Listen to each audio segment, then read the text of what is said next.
Hey, Jewish kids. I imagine right now must be a very confusing and scary time, just like for my two kids. Now, 3 years ago, you encountered something that none of us had to encounter in our lives, nor does your parents and even grandparents.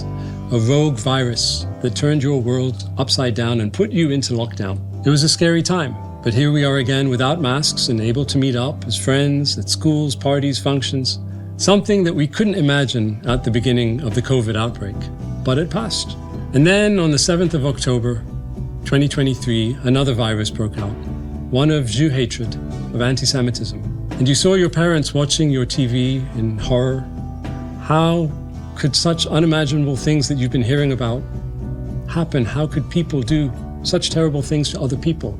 Now, every year on Purim, you learn about Haman, an evil man who sought to kill the Jews until Queen Esther and her uncle Mordechai stopped him by getting the help of the king. And sadly, this is no different.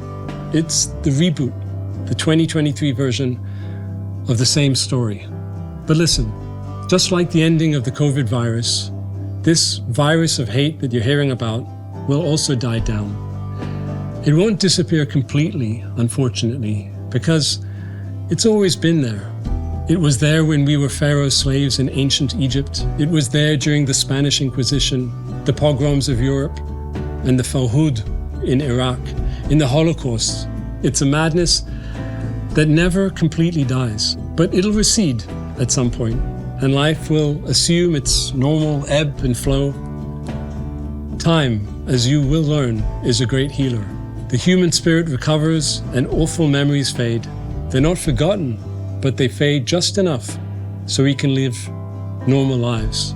It's how we go on. It's why we are still here after around 5,000 years, the oldest and most ancient religion, the tribe of Abraham, Isaac, and Jacob, the tribe of David, of Solomon, of Moses. We endure. The Jewish people, we survive, and ultimately, we thrive. We just always do. It won't be an easy time. It's going to be very difficult because a lot of people hate us for nothing we've ever really done. And for haters, that's a tough pill to swallow. For others who accept us for who we are, it's actually celebrated. Think about it. The pharaohs are gone. The Caesars are gone. Both giant empires that enslaved us, gone. But we're still here. Our enemies don't like that fact. It drives them insane. But their hatred is also their poison. Whether you're spiritual, religious, or not, the universe loves light. It loves positivity, creativity, and joy. It doesn't reward hate. Hate kills itself off on its own.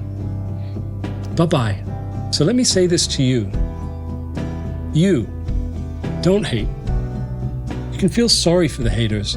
Their hate is their problem. It has nothing to do with you or anything you've done or your forefathers right back to the beginning of our time. Be proud of your heritage. Embrace your identity. Your parents love you. Your grandparents love you. Your family and friends love you. And your community loves you. And there are many, many people, far more than you'll ever know, who love you. From all races, all religions, and ethnically. You might not hear it, but trust me, they are there.